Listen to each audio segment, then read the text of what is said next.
से और किस पंचायत से नॉमिनेशन हो रहा है? देखिए, सबसे पहले त्रिस्तरीय पंचायत चुनाव का जो चुनाव हुआ था 2001 में, उस समय हमारे बड़े भाई शोभनाथ यादव प्रतापपुर पंचायत के ऐतिहासिक जीत दर्ज करके सभी पंचायत का आशीर्वाद प्राप्त हुआ और मुखिया के पद पर रह करके गरीब, शोषित, वंचित, पिछले, अकलियत सभी समाज को उत्थान का काम किए और 1 रुपया भी किसी तरह का रिश्वत किसी भी सेक्टर में हो, चाहे वह इंदिरा आवास हो, वृद्धा पेंशन हो, विधवा पेंशन हो, दिव्यांग पेंशन हो या किसी भी योजना में आंगनबाड़ी की बहाली हो, सेविका सहायिका की या शिक्षक बहाली हो, पूरे ईमानदारी से वो काम को करने का एक संकल्प लिए थे, उसको पूरा किए। लेकिन उनके बाद जो मुखिया लोग चयनित करके आए वो शिक्षक हो गए, नौकरी लग गया, वो लोग नौकरी में चले गए।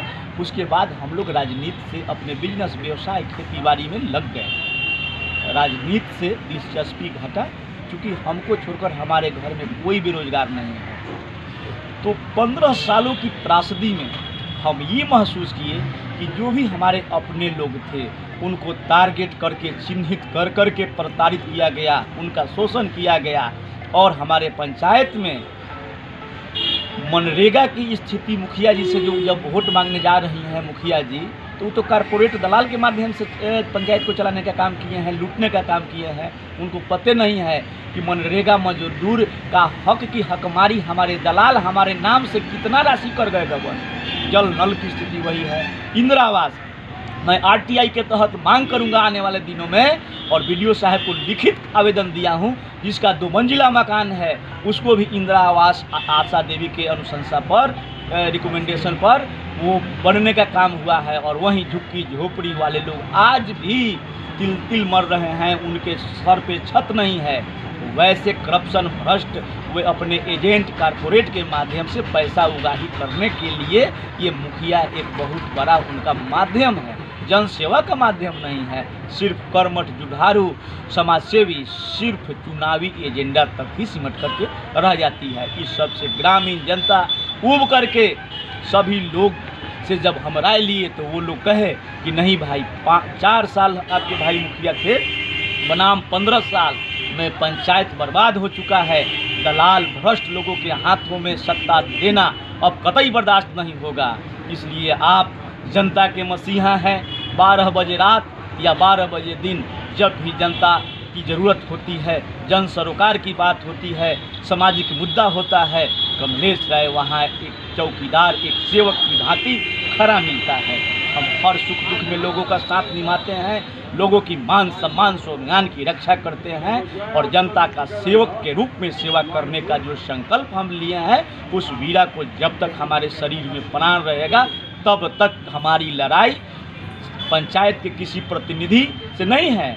हमारी लड़ाई वहाँ के भ्रष्ट लोगों, भ्रष्टाचारियों और जो लोग दलाल हैं, जो थाना के दलाल हैं, जो ब्लॉक के दलाल हैं, उन लोगों से हमारा अंतिम सांस तक लड़ाई रहेगी। और गरीब के हक की लड़ाई हम गांव, कस्बा से लेकर के प्रखंड मुख्यालय से लेकर के जहां तक उसके हक की लड़ाई लड़ना होगा, हम लड़ने का काम करेंगे। और 22 तारीख को श्रीमती श्यामा देवी, जो कि समाज सेविका रह चुकी हैं और काफ़ी कर्मठ, झाड़ू और जन जन तक वो जा कर के, खास करके महिला वर्ग के उत्थान का वर्षों से काम कर रही है, उनका नामांकन है। अपने तमाम प्रतापपुर वासियों को मैं, आप इलेक्ट्रॉनिक मीडिया बंधुओं के माध्यम से मैं उनको सादर आमंत्रित करना चाहता हूं और आप लोगों से गुजारिश करता हूं कि आप लोग एक एक बहुमूल्य वोट 12/12/2021 को श्रीमती श्यामा देवी के पक्ष में मतदान करके आप ऐतिहासिक विजय दिलाएं। मैं आपको भरोसा दिलाना चाहता हूं कि हमारी पत्नी नहीं, आपकी बेटी, आपकी बहू बनकर के पंचायत में प्रत्येक पंचायत वासियों का ऐसा सेवा करेगी कि फिर आपके 15 साल का जो जख्म है, जो घाव बन गया है, उसका मलहम के रूप में एकमात्र विकल्प है श्यामा देवी। हमसे बात करने के लिए बहुत बहुत धन्यवाद। आपने एक सवाल पे सारे सवालों का जवाब दे दिया, इसके लिए बहुत बहुत धन्यवाद। और आप एक प्रत्याशी, प्रतिनिधि और खुद प्रत्याशी, उसके लिए भी आपको शुभकामनाएं हैं हमारी तरफ से। चलिए, आप